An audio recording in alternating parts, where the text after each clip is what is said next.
как вы считаете, все-таки вот это Амина или Амина, не знаем, как там ударение ставится, это что?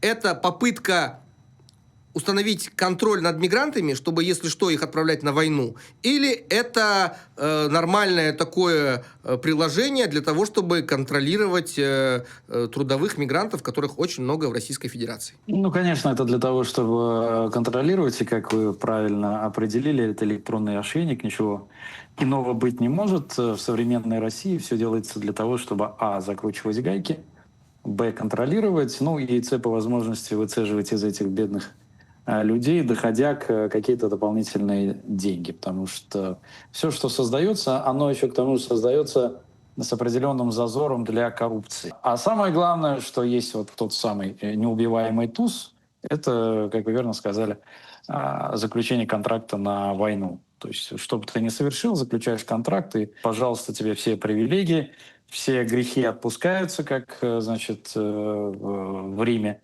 индульгенция предоставляется, но ты выступаешь в качестве пушечного мяса.